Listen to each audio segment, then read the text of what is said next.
I weep for Adonais, he is dead.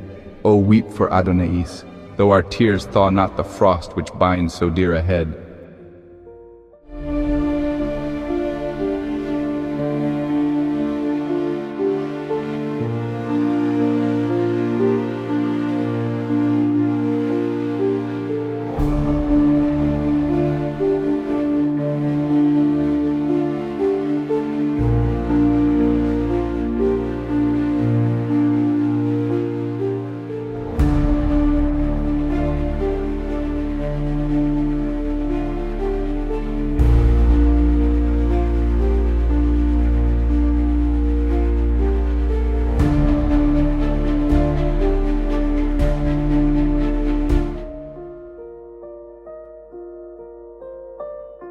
And thou, sad hour, selected from all years to mourn our loss, rouse thy obscure compeers, and teach them thine own sorrow, say, with me died Adonais. Till the future dares forget the past, his fate and fame shall be an echo and a light unto eternity.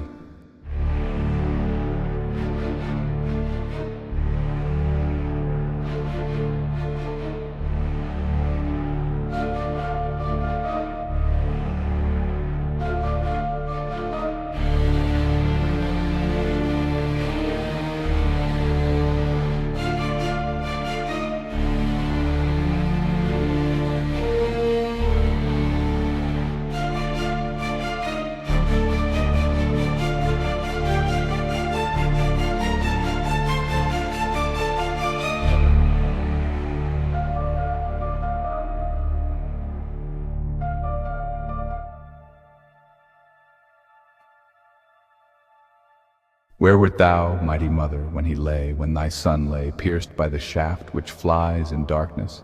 Where was lorn Urania when Adonais died? With veiled eyes, mid listening echoes in her paradise she sate, while one, with soft enamored breath, rekindled all the fading melodies with which, like flowers that mocked the corse beneath, he had adorned and hid the coming bulk of death.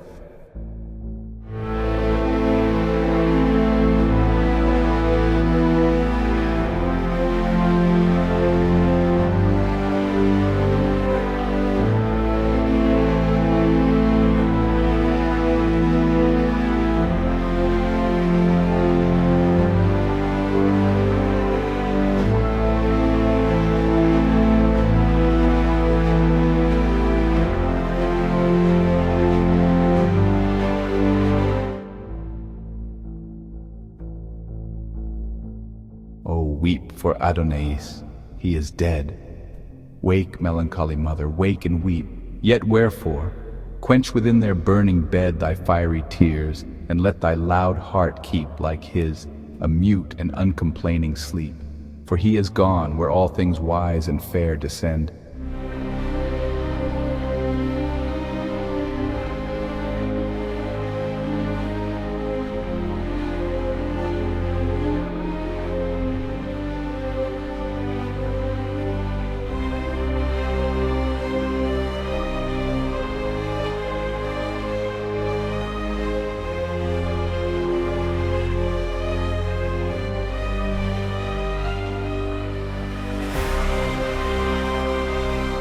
Oh, dream not that the amorous deep will yet restore him to the vital air. Death feeds on his mute voice and laughs at our despair.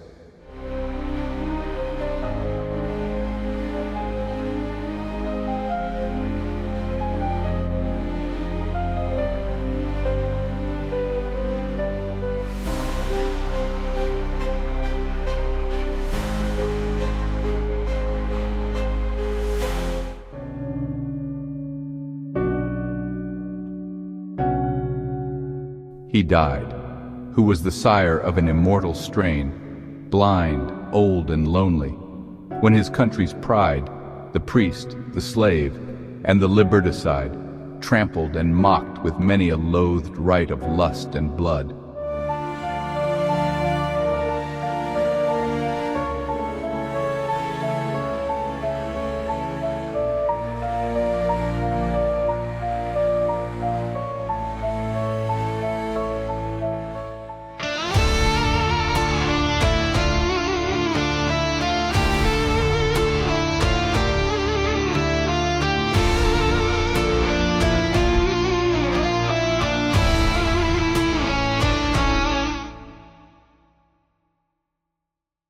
He went, unterrified, into the gulf of death. But his clear sprite yet reigns o'er earth, the third among the sons of light.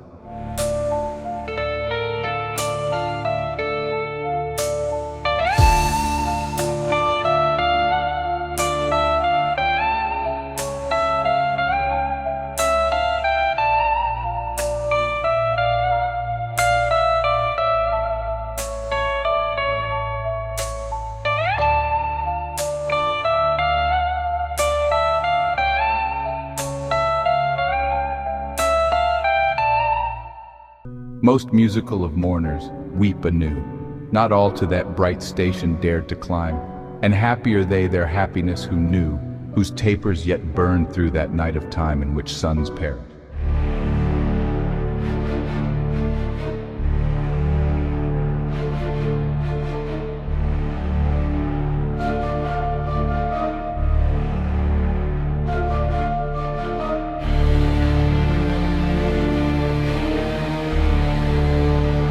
Others more sublime, struck by the envious wrath of man or God, have sunk, extinct in their refulgent prime, and some yet live, treading the thorny road which leads, through toil and hate, to fame's serene abode.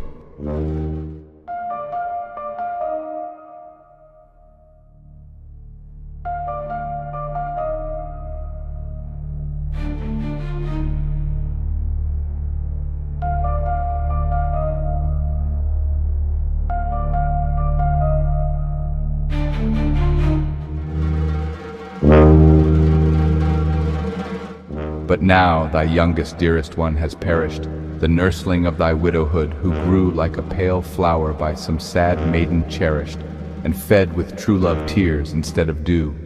Most musical of mourners weep anew.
Thy extreme hope, the loveliest and the last, the bloom whose petals nipped before they blew died on the promise of the fruit, is waste. The broken lily lies, the storm is overpast.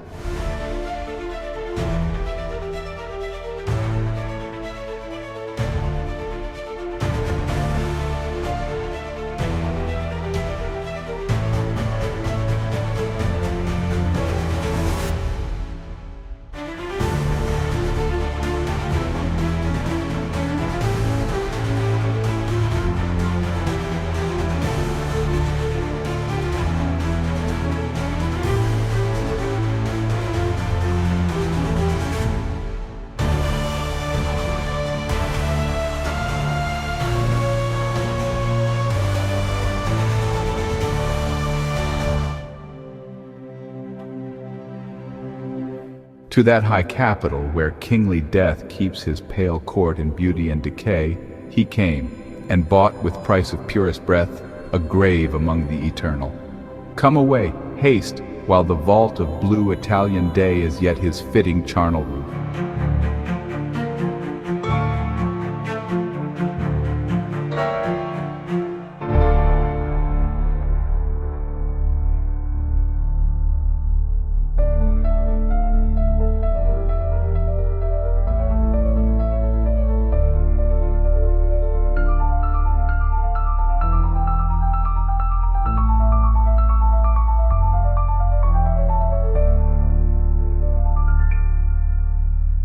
While still he lies, as if in dewy sleep he lay, awake him not. Surely he takes his fill of deep and liquid rest, forgetful of all ill.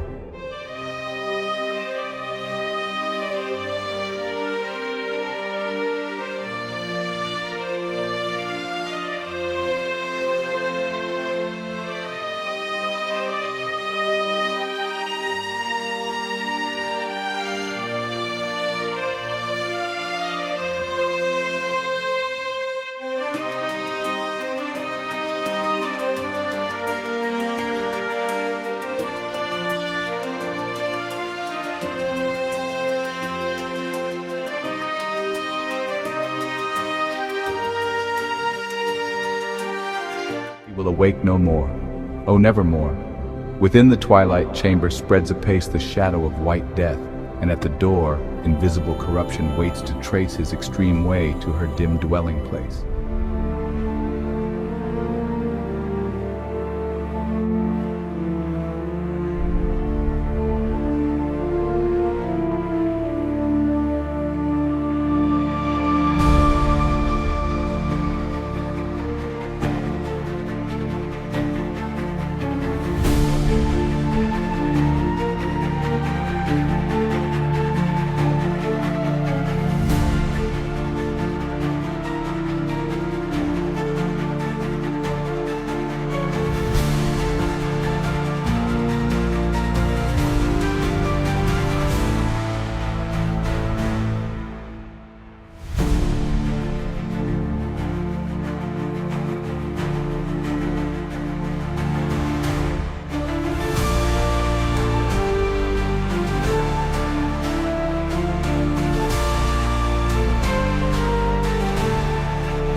The eternal hunger sits, but pity and awe soothe her pale rage, nor dares she to deface so fair a prey, till darkness and the law of change shall o'er his sleep the mortal curtain draw.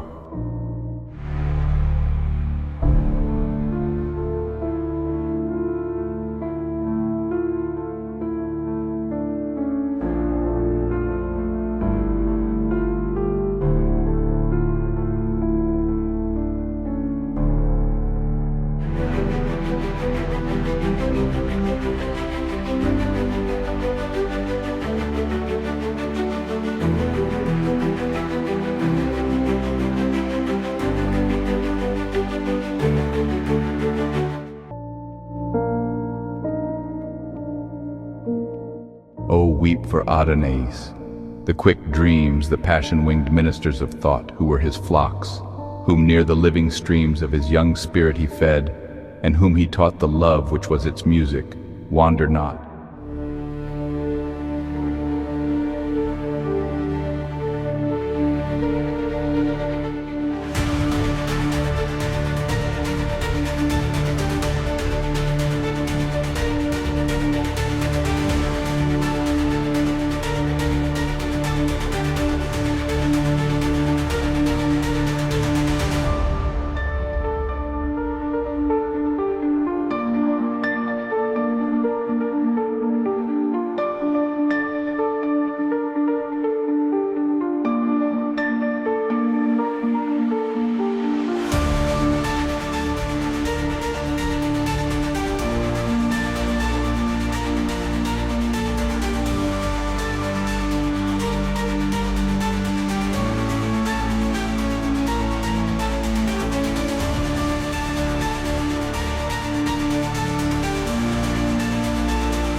Wander no more from kindling brain to brain, but droop there whence they sprung, and mourn their lot round the cold heart, where after their sweet pain they ne'er will gather strength or find a home again.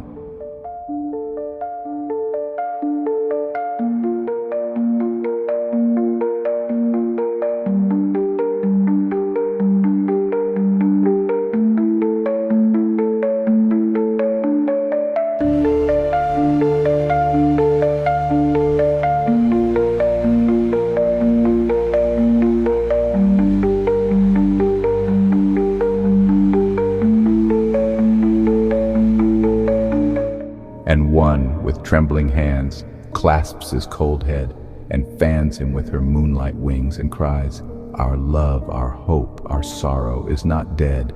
See, on the silken fringe of his faint eyes, like dew upon a sleeping flower, there lies a tear some dream has loosened from his brain.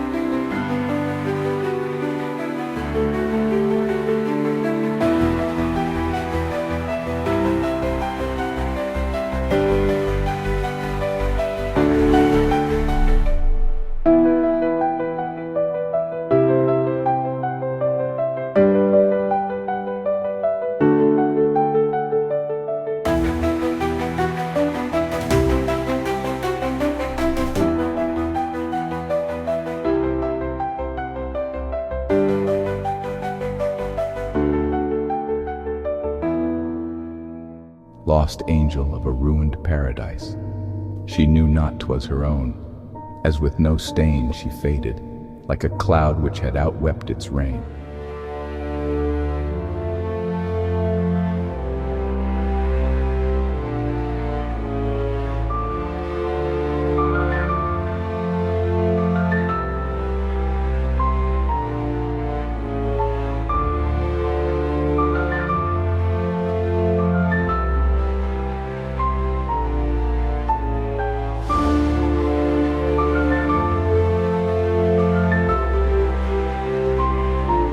One from a lucid urn of starry dew washed his light limbs as if embalming them. Another clipped her profuse locks and threw the wreath upon him, like an anadem which frozen tears instead of pearls begum.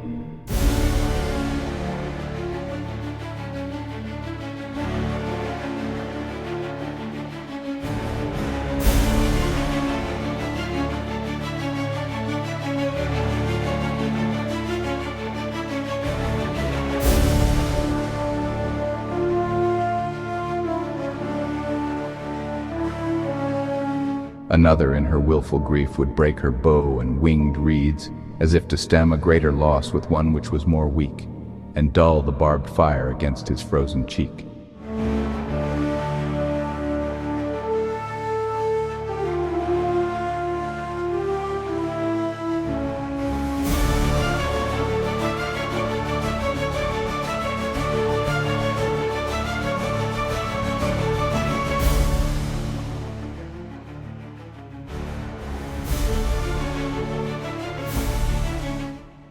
Another splendor on his mouth alit, that mouth, whence it was wont to draw the breath which gave it strength to pierce the guarded wit, and pass into the panting heart beneath with lightning and with music. The damp death quenched its caress upon his icy lips.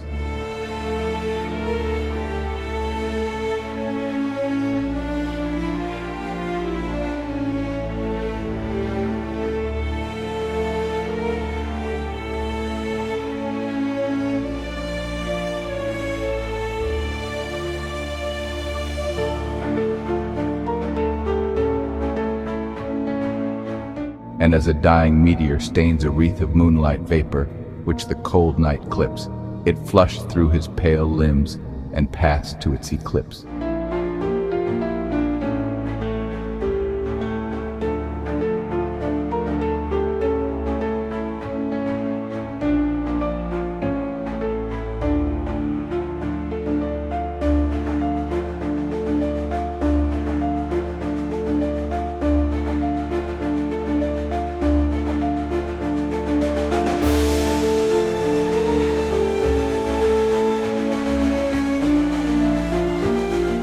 And others came, desires and adorations, winged persuasions and veiled destinies, splendors and glooms, and glimmering incarnations of hopes and fears, and twilight fantasies.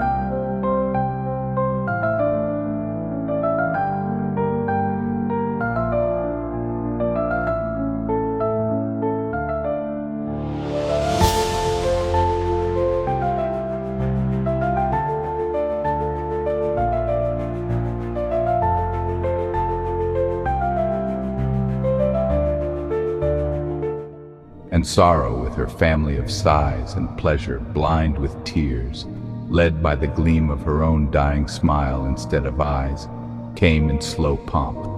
The moving pomp might seem like pageantry of mist on an autumnal stream.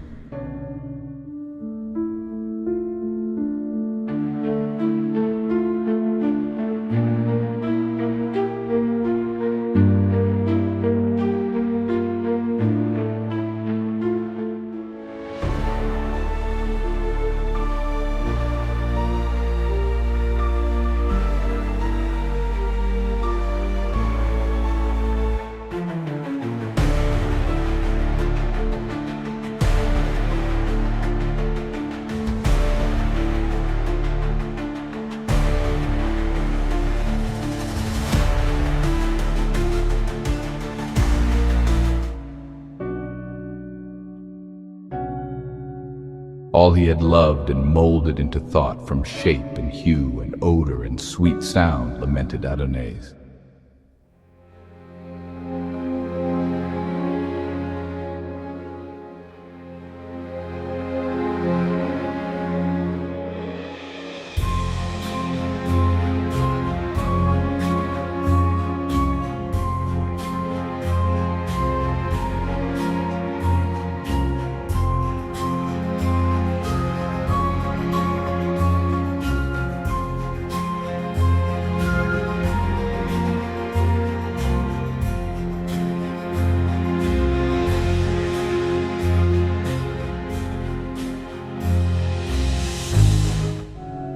Morning sought her eastern watchtower, and her hair unbound, wet with the tears which should adorn the ground, dimmed the aerial eyes that kindle day.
Afar the melancholy thunder moaned, pale ocean in unquiet slumber lay, and the wild winds flew round, sobbing in their dismay.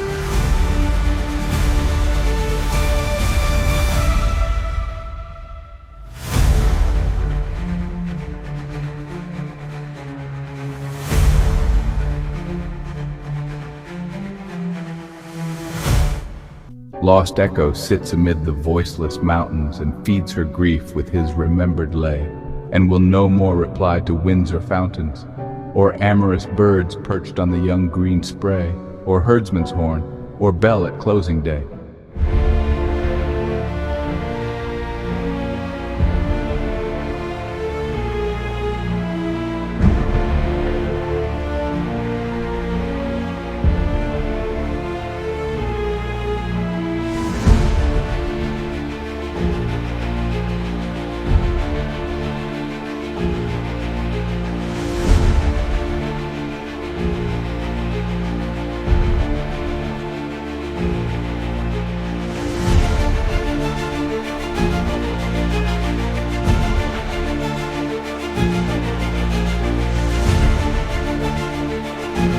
Since she can mimic not his lips, more dear than those for whose disdain she pinned away into a shadow of all sounds. A drear murmur between their songs is all the woodmen hear.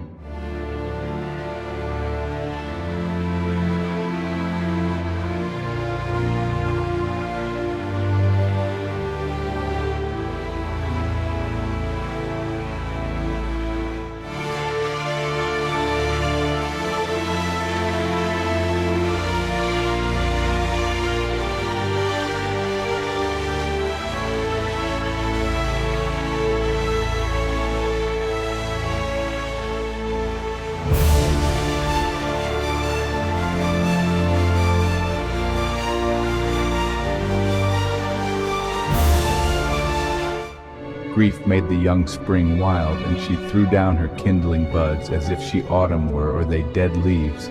Since her delight is flown, for whom should she have waked the sullen year?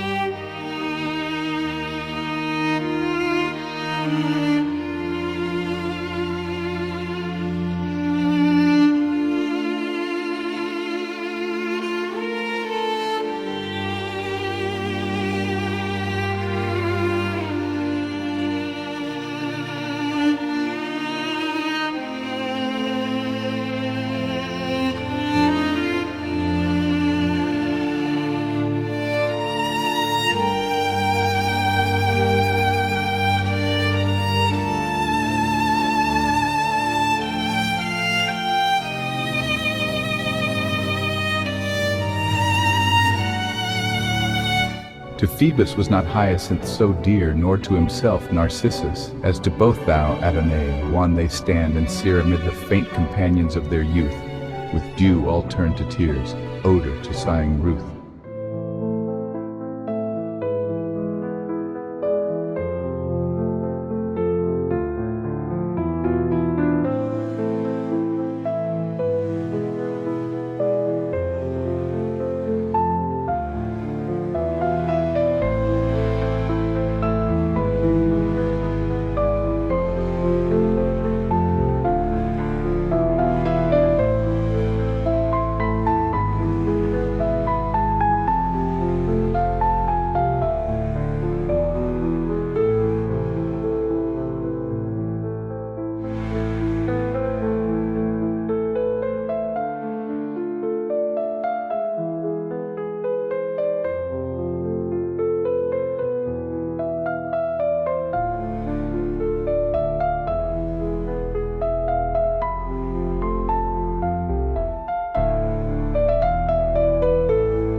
Thy spirit sister, the lorn nightingale, mourns not her mate with such melodious pain.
Not so the eagle, who like thee could scale heaven, and could nourish in the sun's domain her mighty youth with morning doth complain, soaring and screaming round her empty nest as Albion wails for thee.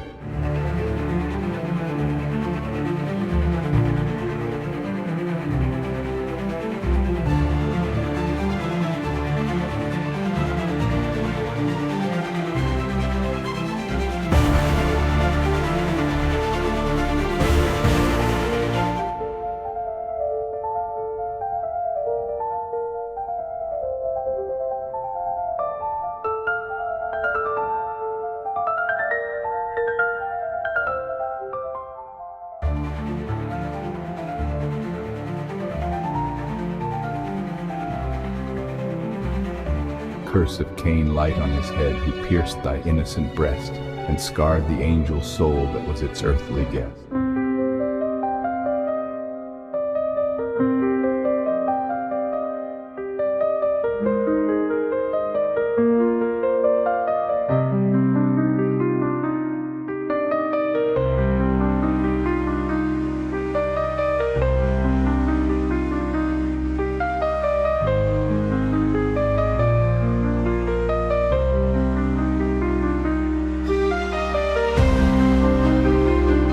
Ah, woe is me, winter is come and gone, but grief returns with the revolving year. The airs and streams renew their joyous tone. The ants, the bees, the swallows reappear. Fresh leaves and flowers deck the dead season's bier.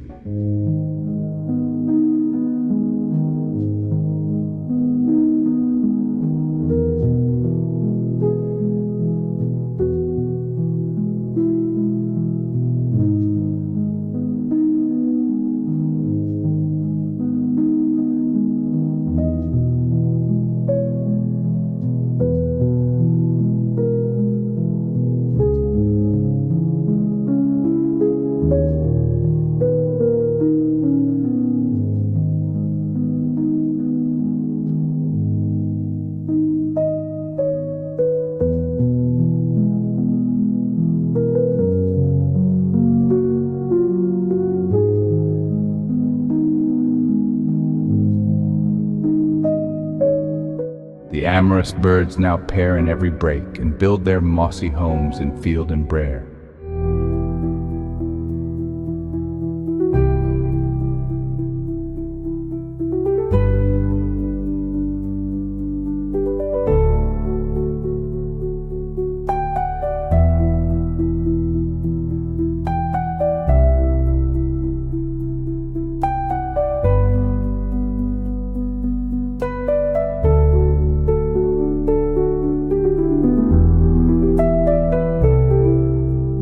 And the green lizard and the golden snake, like unimprisoned flames, out of their trance awake.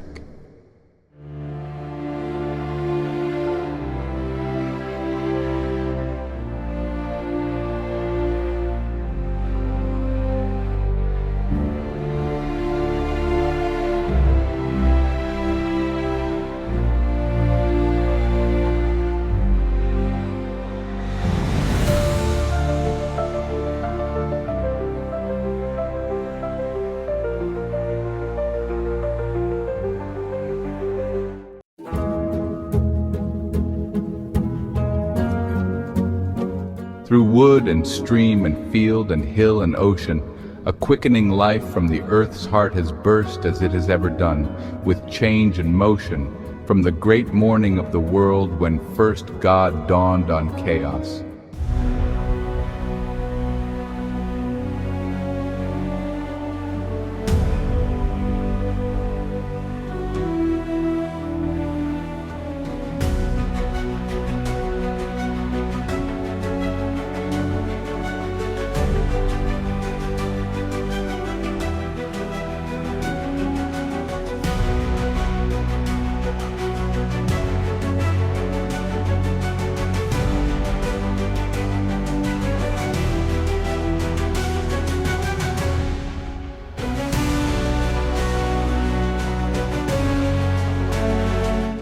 In its stream immersed, the lamps of heaven flash with a softer light.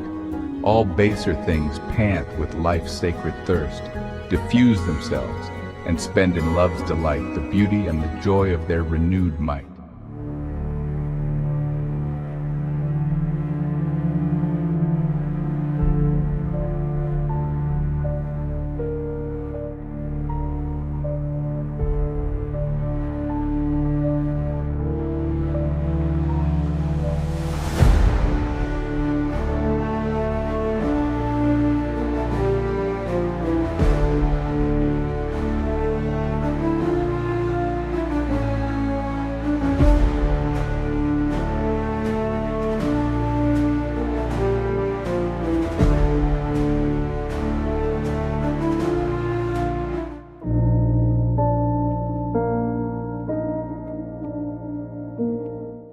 leprous corpse, touched by this spirit tender, exhales itself in flowers of gentle breath. Like incarnations of the stars, when splendor is changed to fragrance, they illumine death and mock the merry worm that wakes beneath.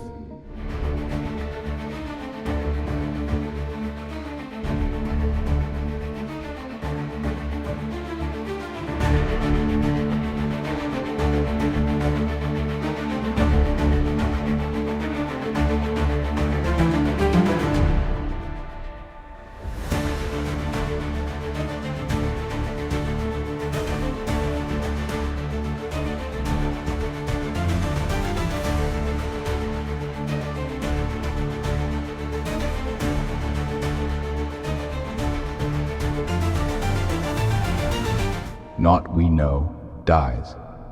Shall that alone which knows be as a sword consumed before the sheath by sightless lightning? The intense atom glows a moment, then is quenched in a most cold repose.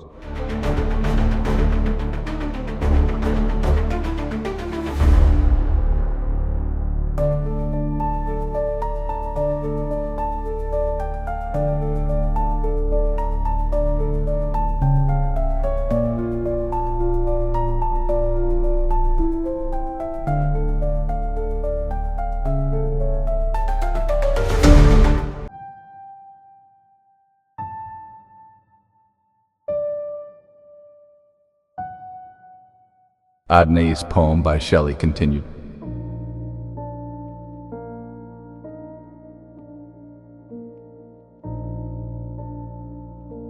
Alas, that all we loved of him should be, but for our grief, as if it had not been, and grief itself be mortal.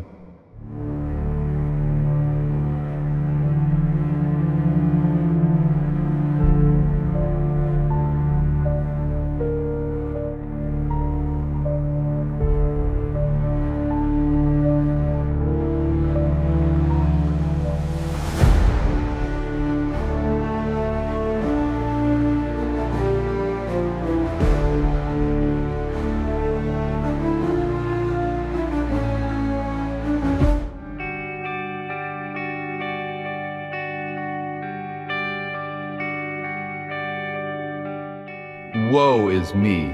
Whence are we, and why are we? Of what scene the actors or spectators? Great and mean meet massed in death, who lends what life must borrow.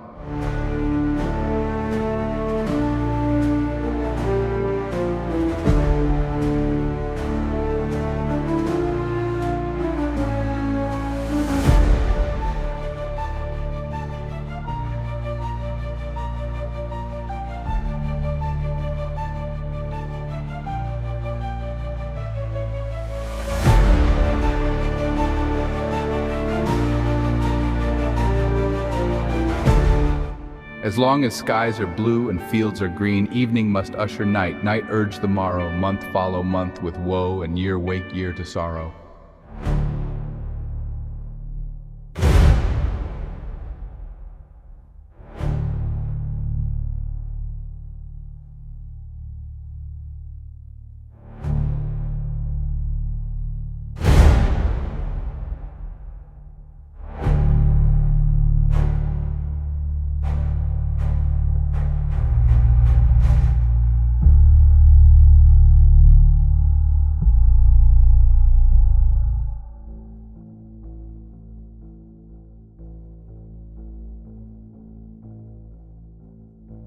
He will awake no more, oh nevermore.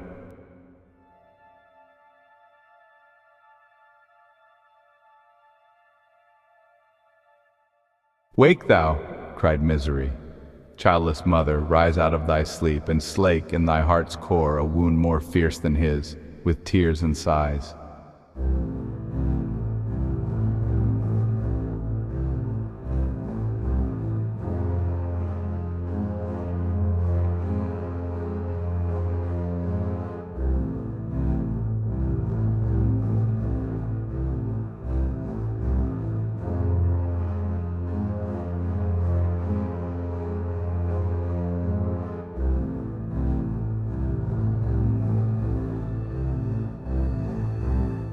And all the dreams that watched Urania's eyes, and all the echoes whom their sister's song had held in holy silence, cried, "Arise!" Swift as a thought by the snake memory stung. From her ambrosial rest the fading splendor sprung.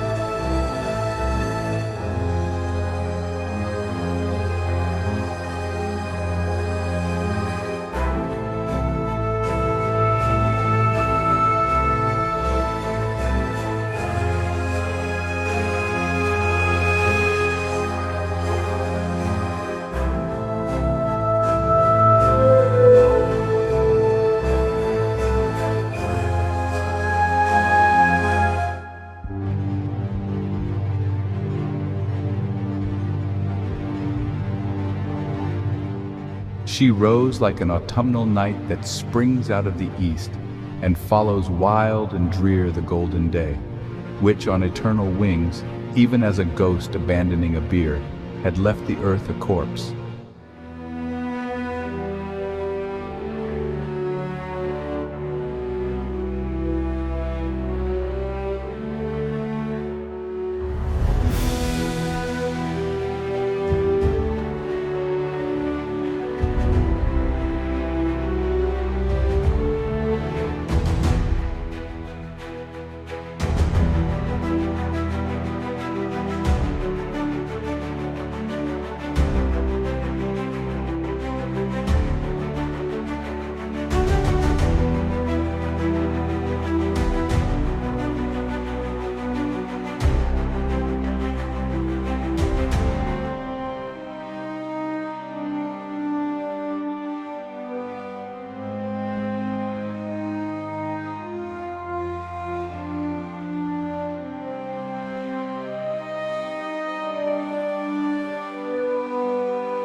Sorrow and fear so struck, so roused, so wrapped Urania, so saddened round her like an atmosphere of stormy mist, so swept her on her way even to the mournful place where Adonais lay.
Out of her secret paradise she sped, through camps and cities rough with stone and steel and human hearts, which to her airy tread yielding not, wounded the invisible palms of her tender feet where'er they fell.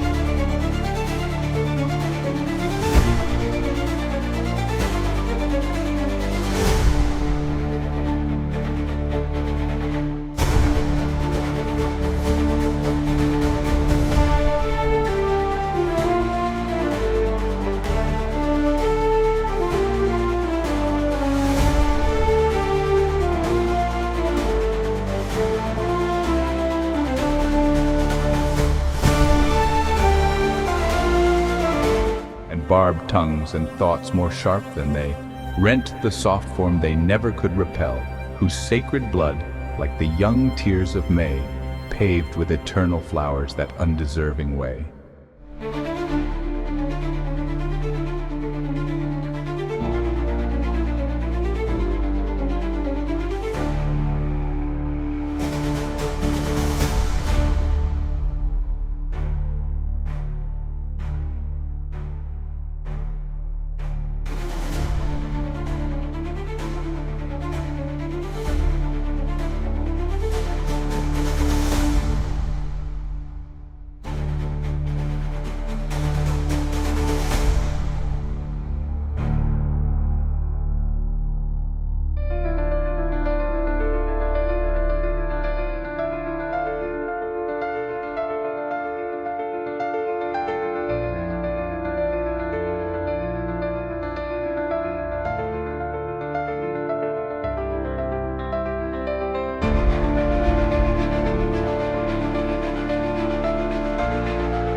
In the death chamber for a moment, death, shamed by the presence of that living might, blushed to annihilation.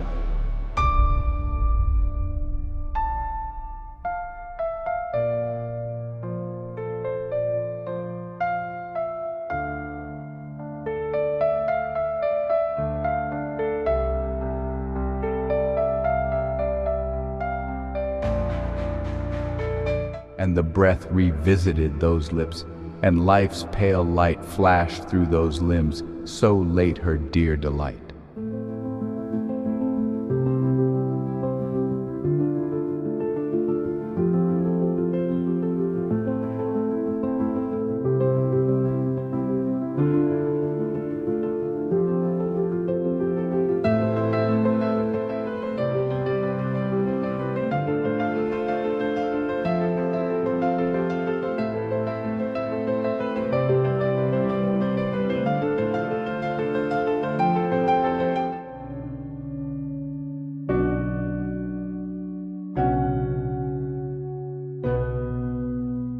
Leave me not wild and drear and comfortless, as silent lightning leaves the starless night.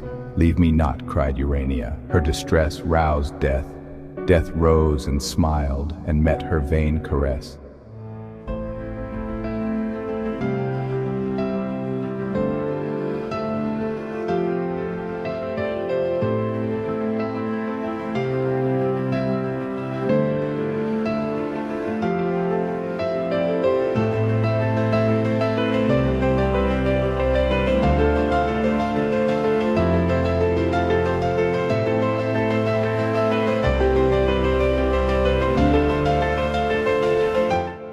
Stay yet a while, speak to me once again, kiss me so long but as a kiss may live, and in my heartless breast and burning brain that word, that kiss, shall all thoughts else survive, with food of saddest memory kept alive.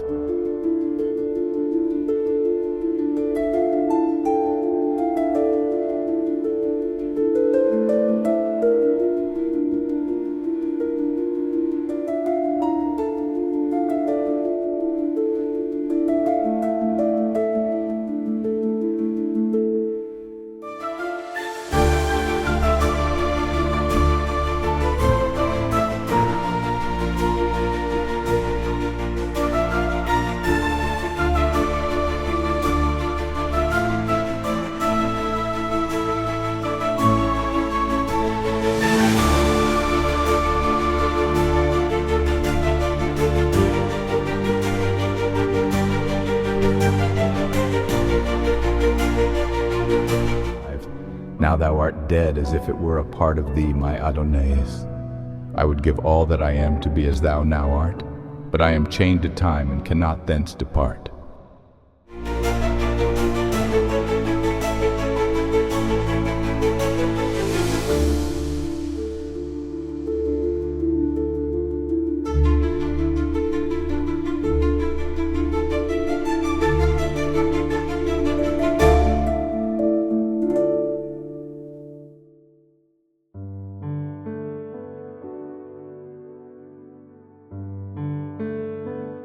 O gentle child, beautiful as thou wert, why didst thou leave the trodden paths of men too soon, and with weak hands, though mighty heart, dare the unpastured dragon in his den, defenseless as thou wert?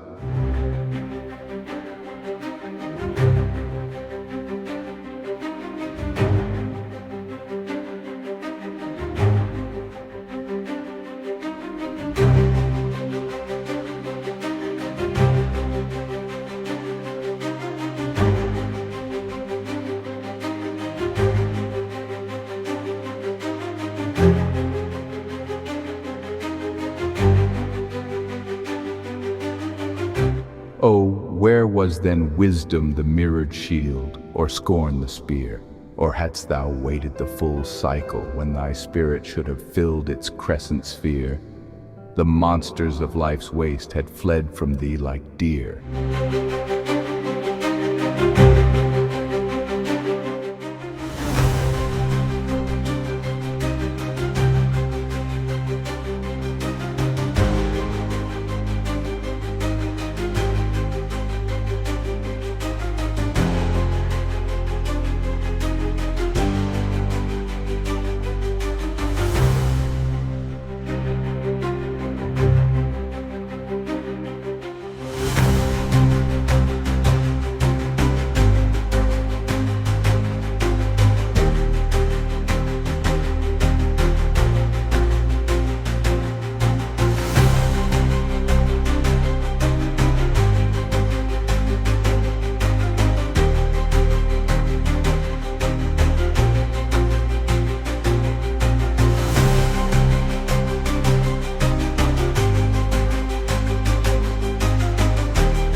The herded wolves bold only to pursue, the obscene ravens clamorous o'er the dead, the vultures to the conqueror's banner true, who feed where desolation first has fed, and whose wings rain contagion, how they fled when, like Apollo from his golden bow, the Pythian of the age one arrow sped and smiled.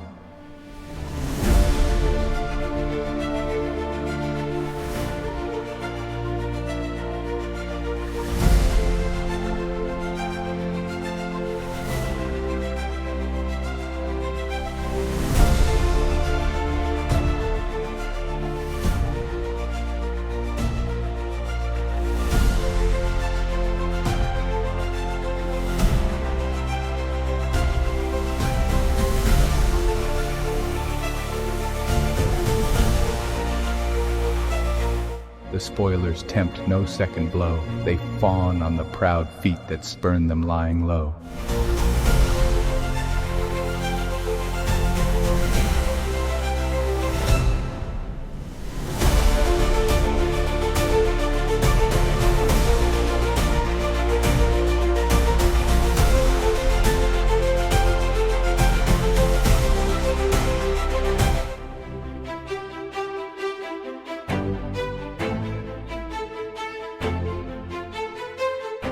The sun comes forth, and many reptiles spawn. He sets, and each ephemeral insect then is gathered into death without a dawn, and the immortal stars awake again.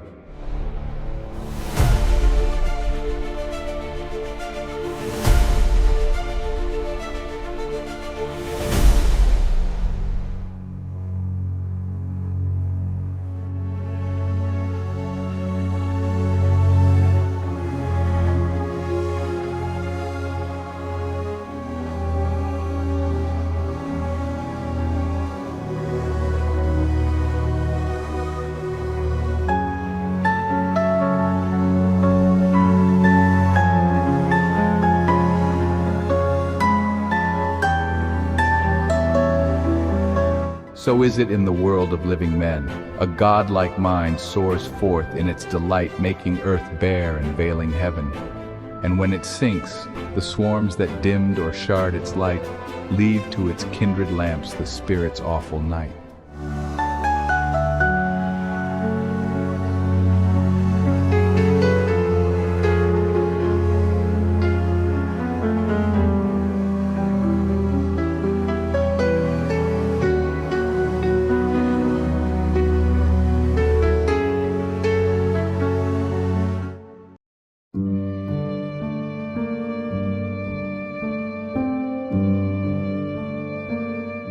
Thus ceased she, and the mountain shepherds came, their garlands sere, their magic mantles rent.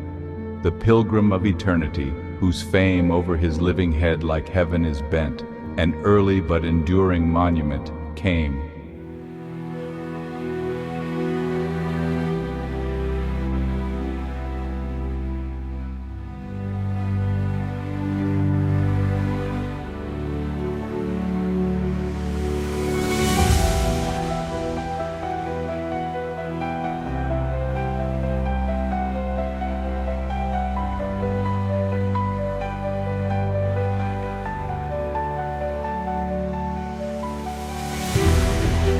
Veiling all the lightnings of his song and sorrow, from her wild's earna sent the sweetest lyrist of her saddest wrong, and love taught grief to fall like music from his tongue.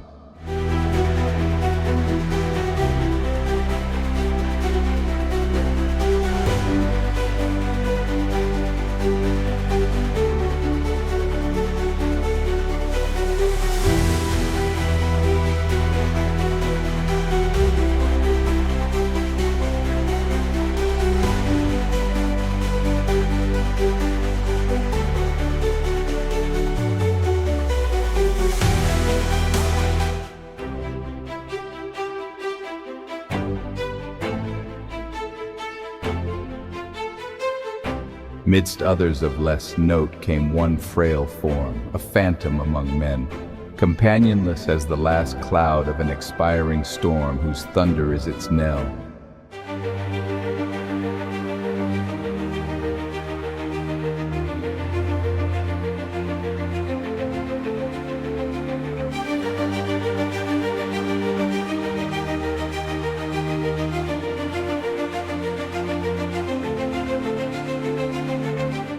He, as I guess, had gazed on nature's naked loveliness, Actaeon-like.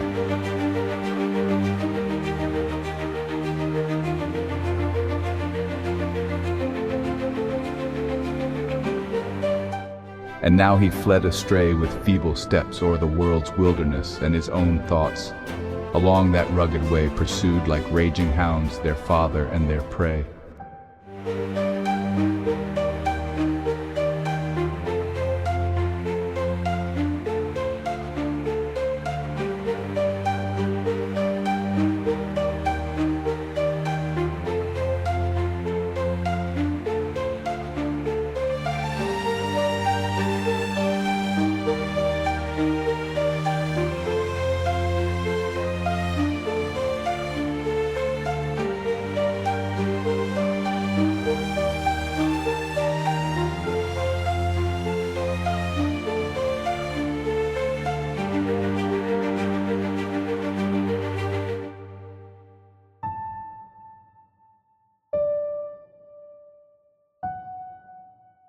A pard-like spirit beautiful and swift, a love in desolation masked, a power girt round with weakness. It can scarce uplift the weight of the superincumbent hour. It is a dying lamp, a falling shower, a breaking billow.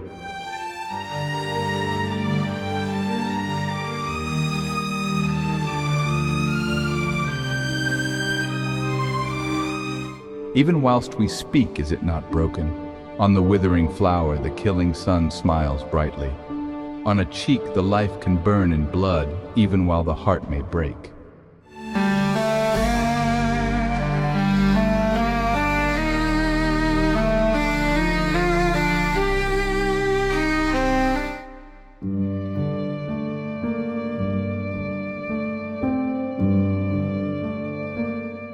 His head was bound with pansies overblown, and faded violets white and pied and blue, and a light spear topped with a cypress cone, round whose rude shaft dark ivy tresses grew yet dripping with the forest's noonday dew.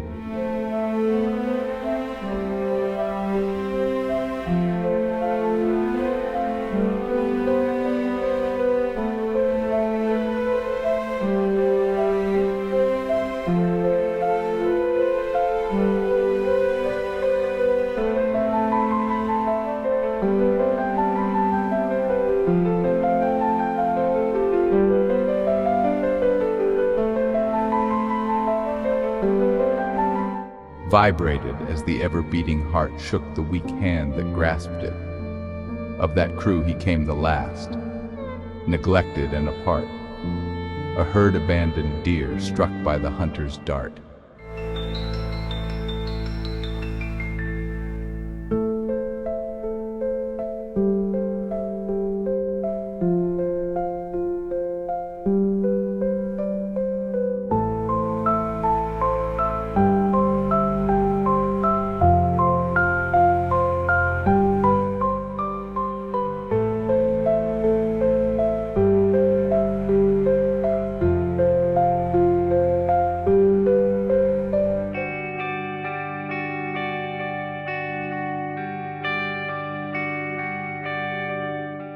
All stood aloof, and at his partial moan smiled through their tears.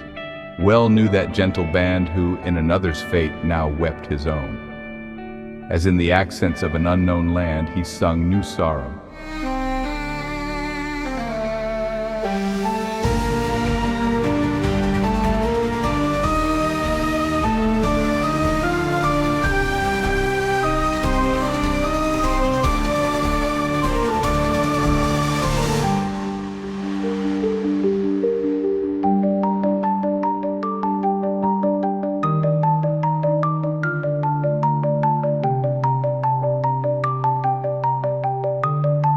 Sad Urania scanned the stranger's mien and murmured, "Who art thou?" He answered not, but with a sudden hand made bare his branded and ensanguined brow, which was like Cain's or Christ's. Oh, that it should be so.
What softer voice is hushed over the dead?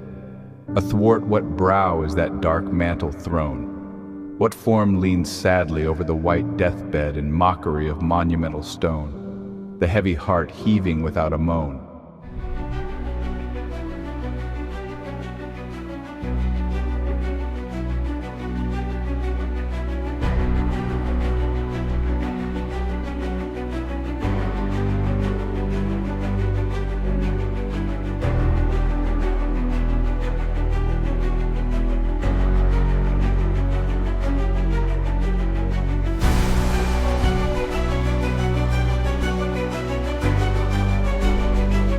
If it be he who, gentlest of the wise, taught, soothed, loved, honored the departed one, let me not vex, with inharmonious sighs, the silence of that heart's accepted sacrifice.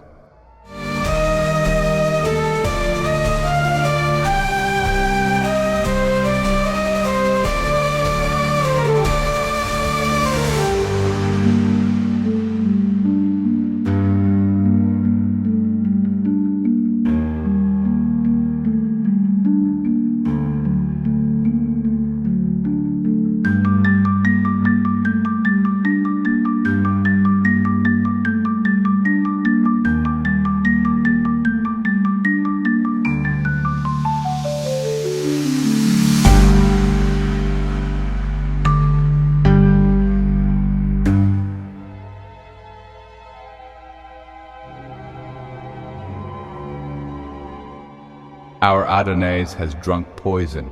Oh, what deaf and viperous murderer could crown life's early cup with such a draught of woe?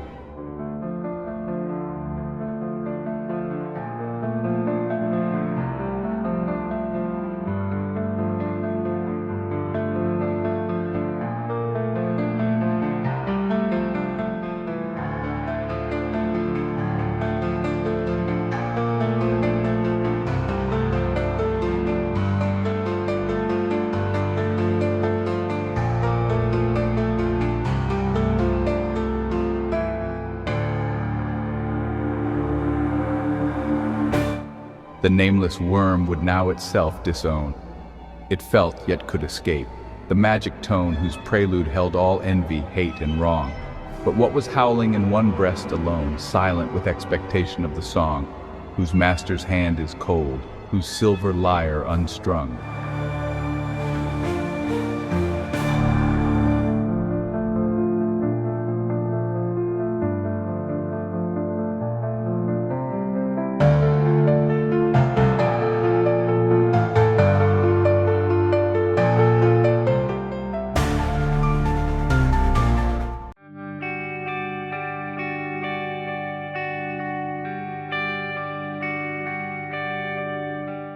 Live thou, whose infamy is not thy fame. Live. Fear no heavier chastisement from me, thou noteless blot on a remembered name.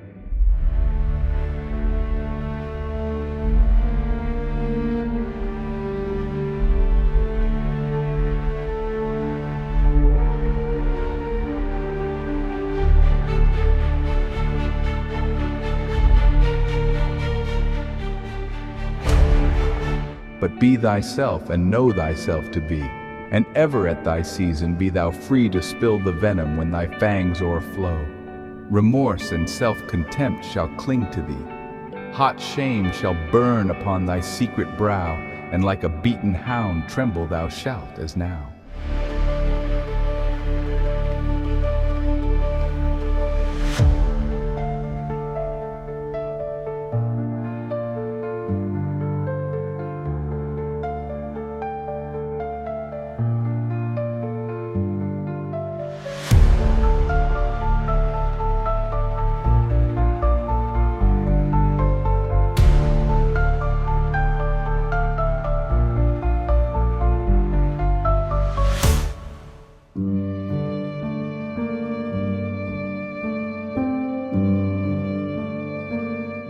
Nor let us weep that our delight is fled far from these carrion kites that scream below.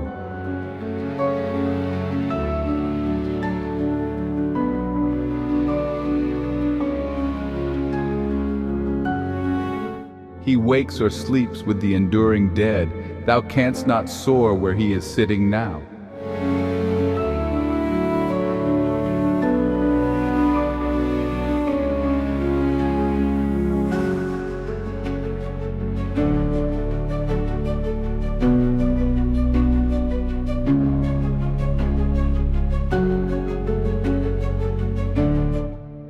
Dust to the dust, but the pure spirit shall flow back to the burning fountain whence it came, a portion of the eternal, which must glow through time and change, unquenchably the same.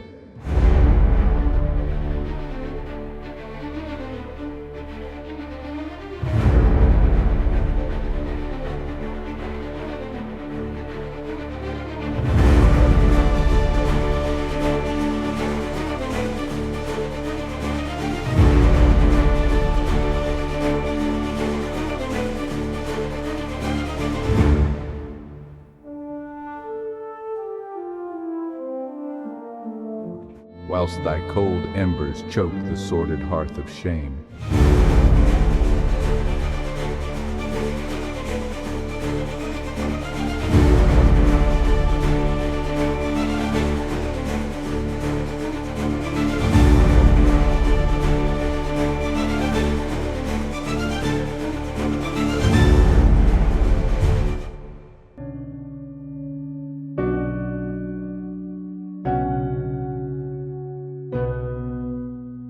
Peace, peace!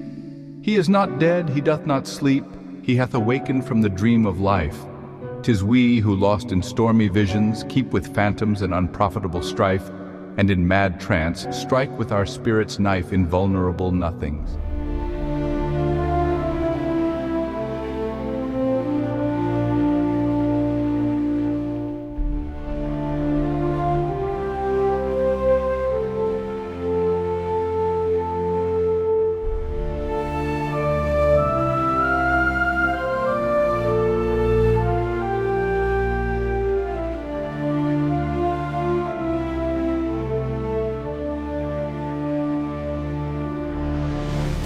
We decay like corpses in a charnel.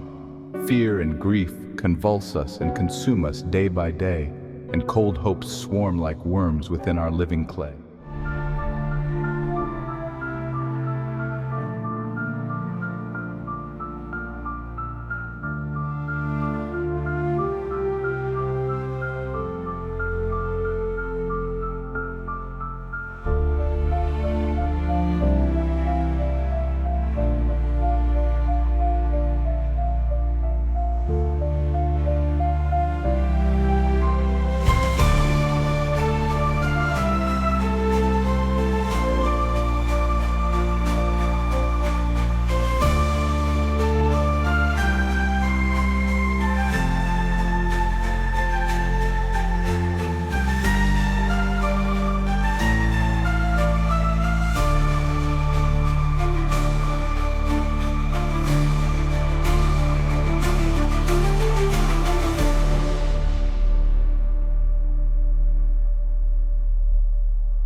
He has outsoared the shadow of our night, envy and calumny and hate and pain, and that unrest which men miscall delight can touch him not and torture not again.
From the contagion of the world's slow stain he is secure, and now can never mourn a heart grown cold, a head grown gray in vain, nor when the spirit's self has ceased to burn with sparkless ashes load an unlamented urn.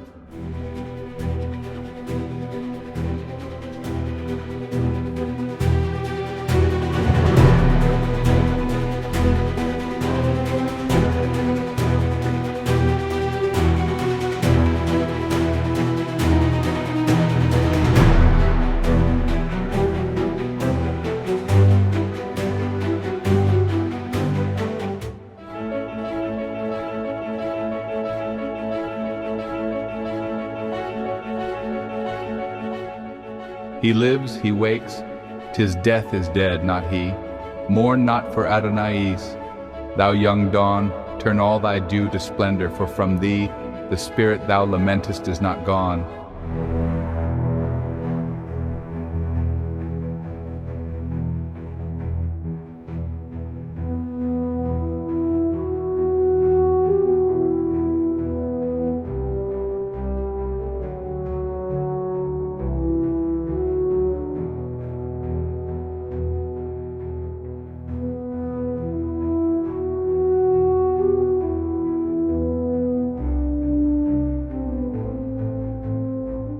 Ye caverns and ye forests, cease to moan.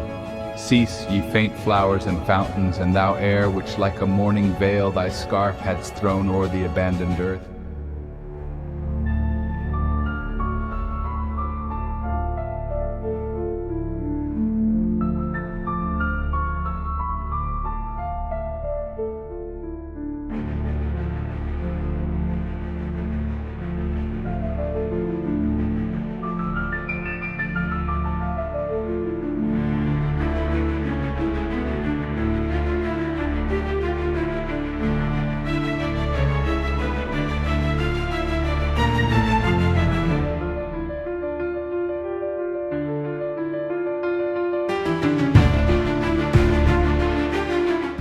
Now leave it bare even to the joyous stars which smile on its despair.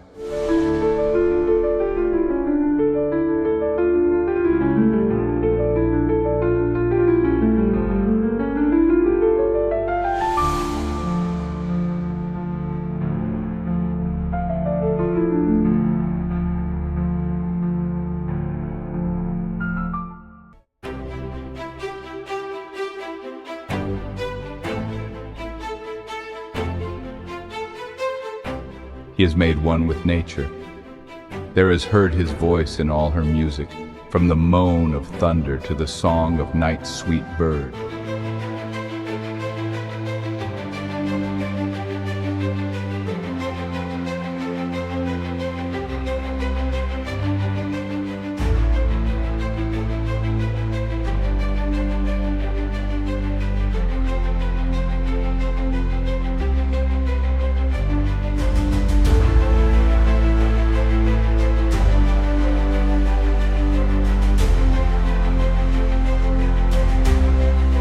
He is a presence to be felt and known in darkness and in light, from herb and stone, spreading itself where that power may move which has withdrawn his being to its own, which wields the world with never-wearied love, sustains it from beneath, and kindles it above.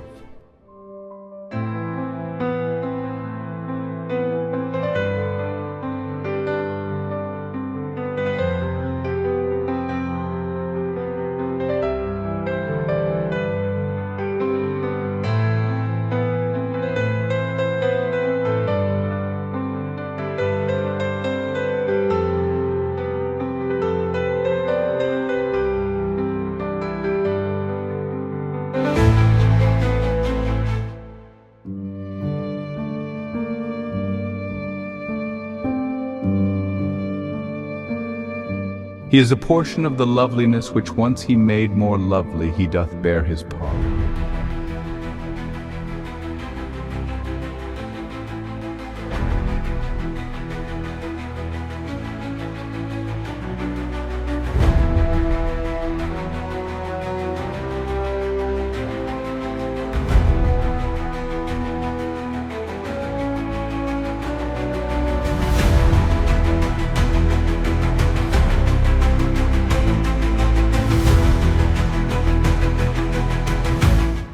While the one spirit's plastic stress sweeps through the dull, dense world, compelling there all new successions to the forms they wear, torturing the unwilling dross that checks its flight to its own likeness as each mass may bear, and bursting in its beauty and its might from trees and beasts and men into the heavens' light.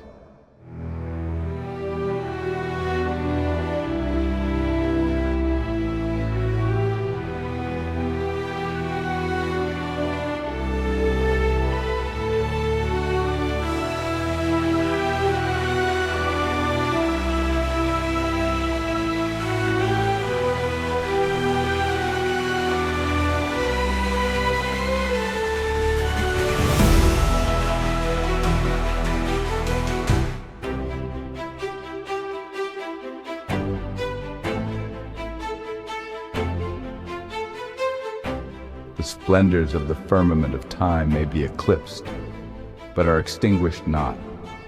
Like stars to their appointed height they climb, and death is a low mist which cannot blot the brightness it may veil.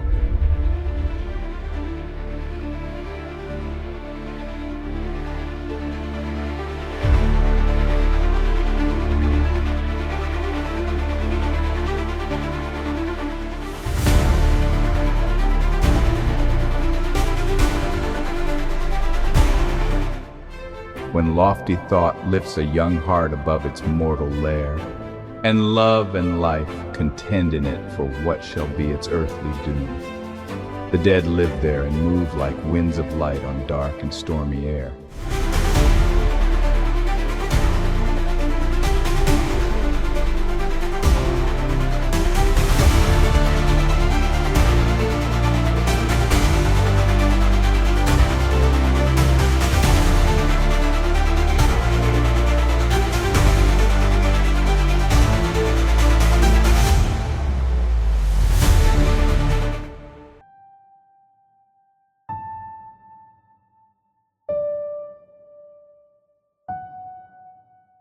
The inheritors of unfulfilled renown rose from their thrones, built beyond mortal thought, far in the unapparent.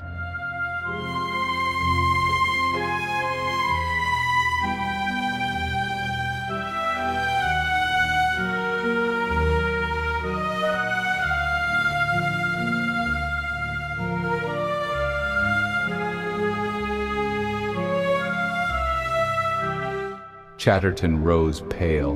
His solemn agony had not yet faded from him.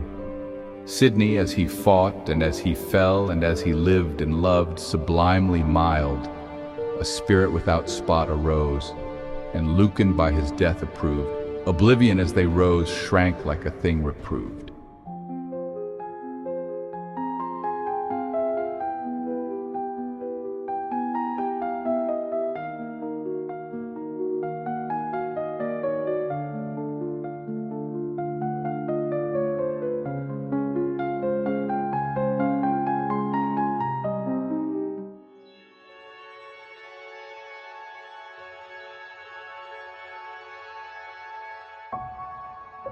And many more, whose names on earth are dark, but whose transmitted effluence cannot die.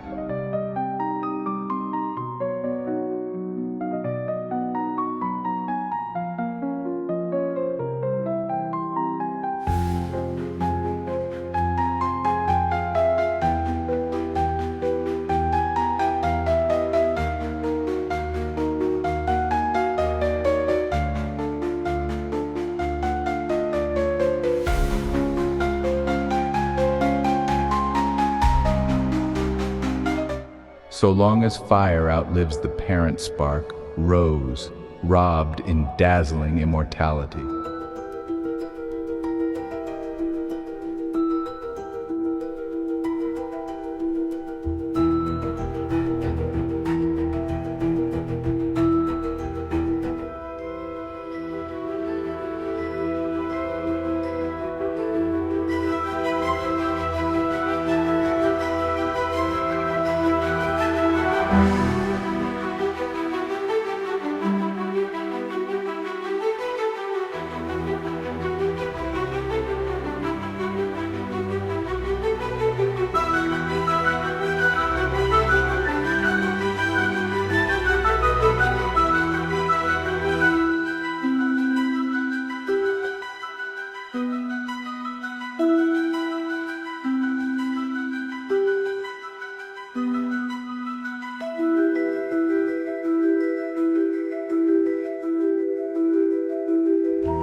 Thou art become as one of us, they cry. It was for thee yon kingless sphere has long swung blind in unascended majesty, silent alone amid a heaven of song.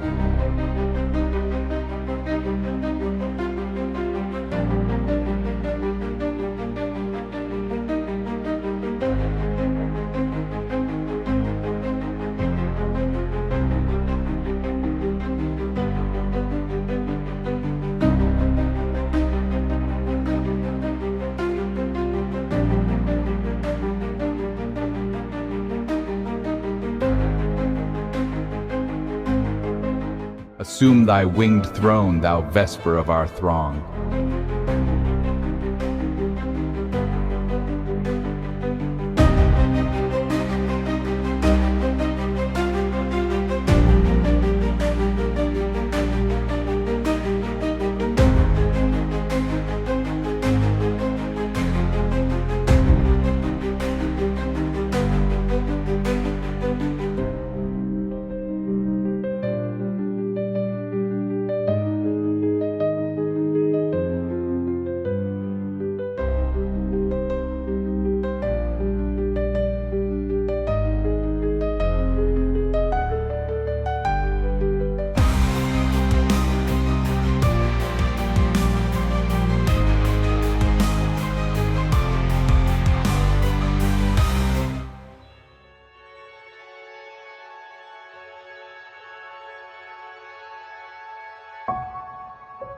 Who mourns for Adonais? O come forth, fond wretch, and know thyself and him aright.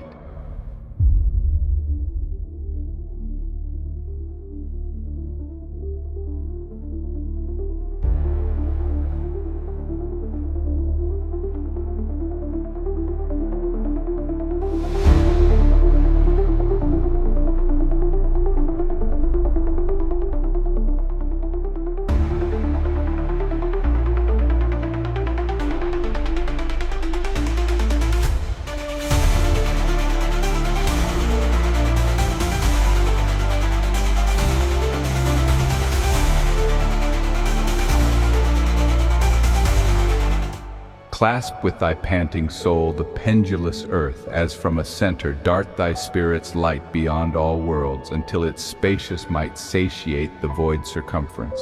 Then shrink even to a point within our day and night, and keep thy heart light, lest it make thee sink when hope has kindled hope, and lured thee to the brink.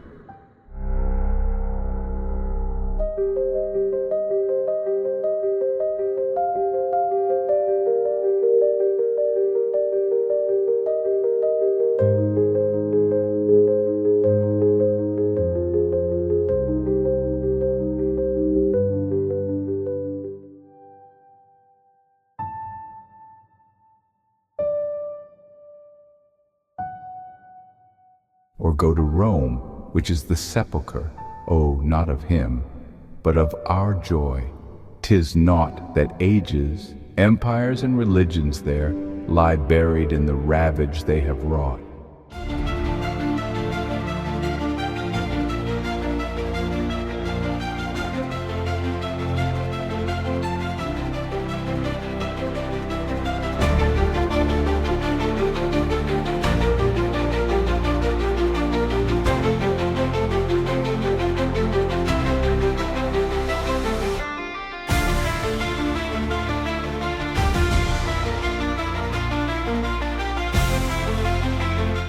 For such as he can lend, they borrow not glory from those who made the world their prey.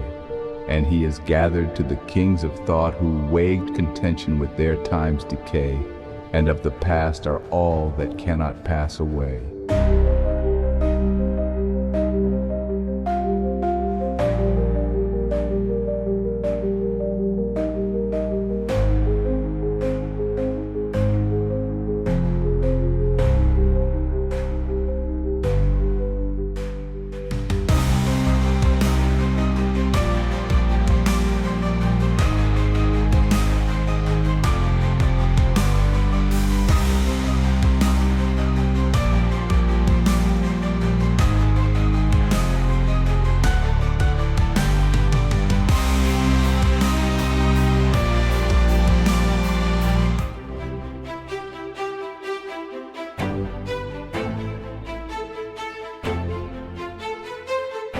Go thou to Rome, at once the paradise, the grave, the city, and the wilderness, and where its wrecks like shattered mountains rise, and flowering weeds and fragrant copses dress, the bones of desolation's nakedness pass.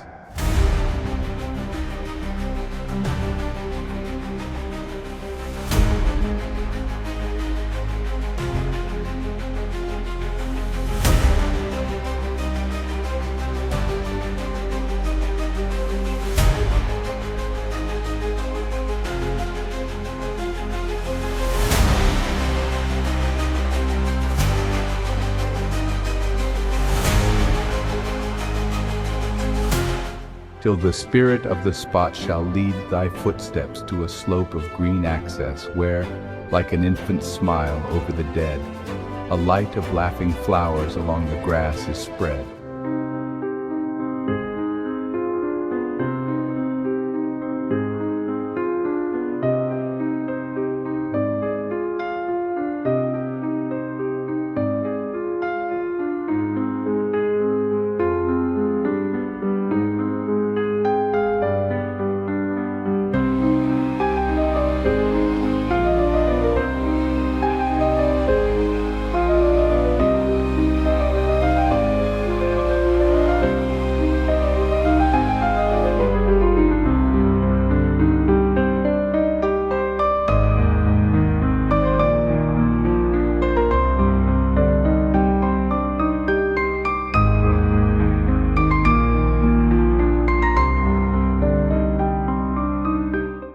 And gray walls molder round, on which dull time feeds like slow fire upon a hoary brand, and one keen pyramid with wedge sublime, pavilioning the dust of him who planned this refuge for his memory.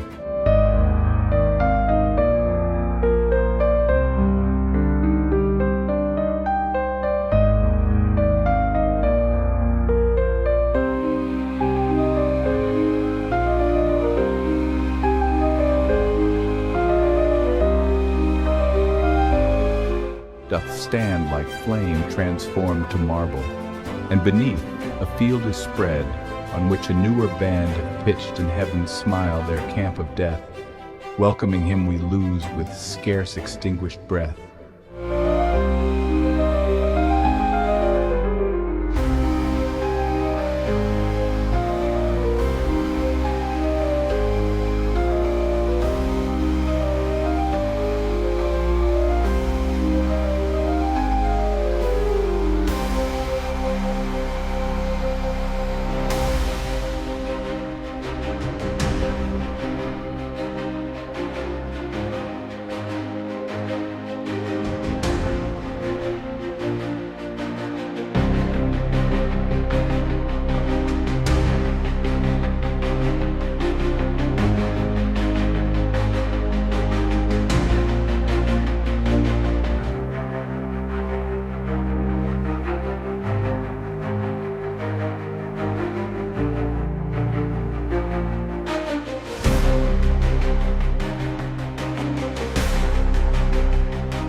Here pause. These graves are all too young as yet to have outgrown the sorrow which consigned its charge to each. And if the seal is set, here on one fountain of a mourning mind, break it not thou.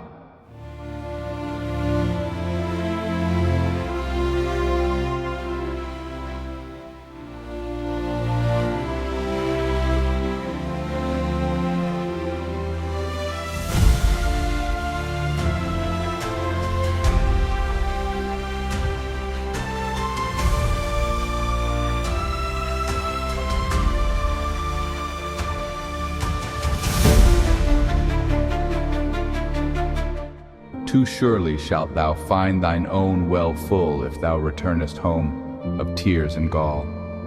From the world's bitter wind seek shelter in the shadow of the tomb. What Adonais is, why fear we to become?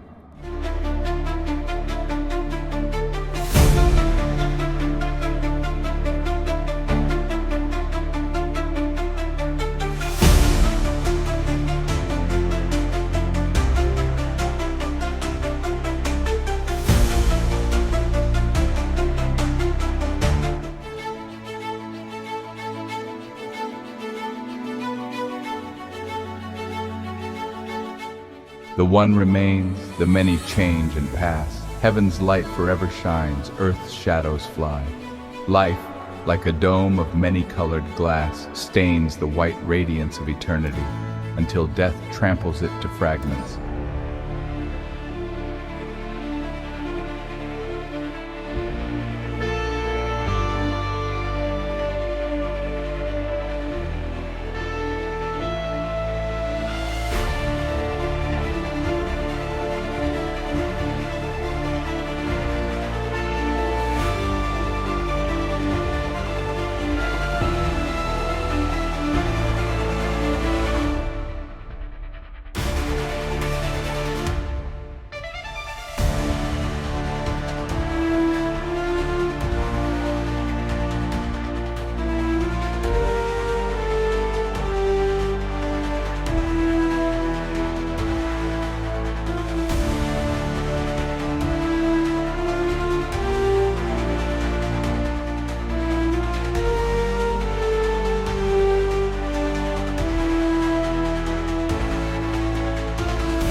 Die, if thou wouldst be with that which thou dost seek. Follow where all is fled. Rome's azure sky, flowers, ruins, statues, music, words, are weak the glory they transfuse with fitting truth to speak.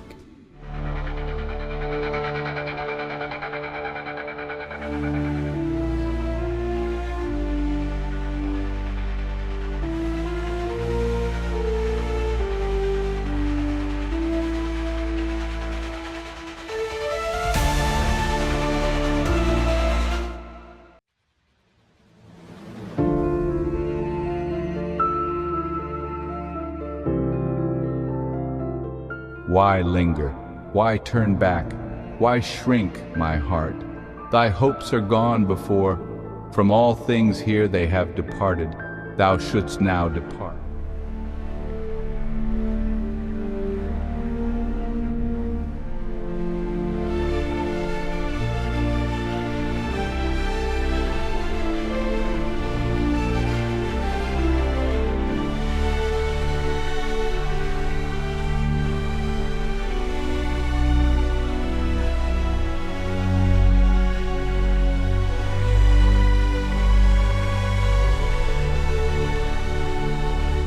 A light is passed from the revolving year, and man and woman, and what still is dear attracts to crush, repels to make thee wither.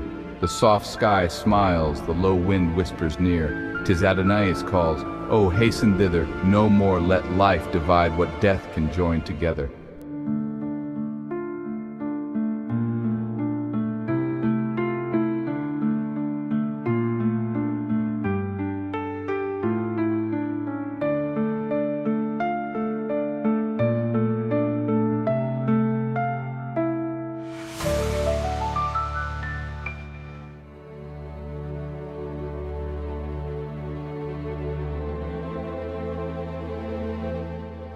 That light whose smile kindles the universe, that beauty in which all things work and move, that benediction which the eclipsing curse of birth can quench not.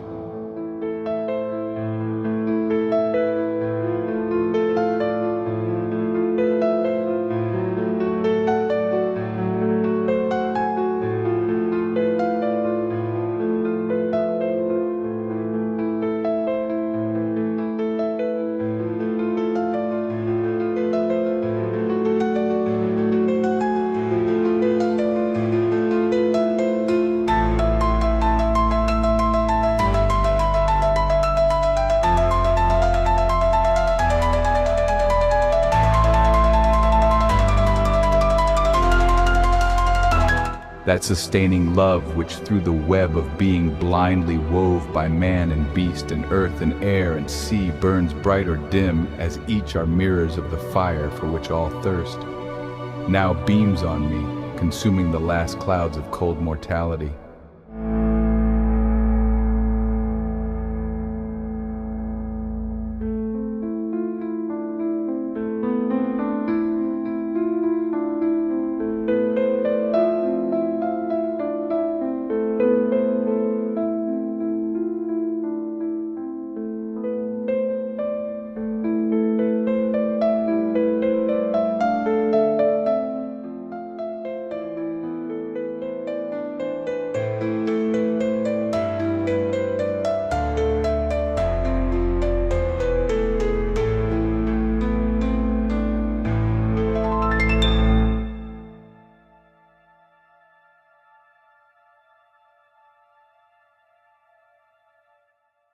The breath whose might I have invoked in song descends on me. My spirit's bark is driven, far from the shore, far from the trembling throng whose sails were never to the tempest given. The massy earth and sphered skies are riven.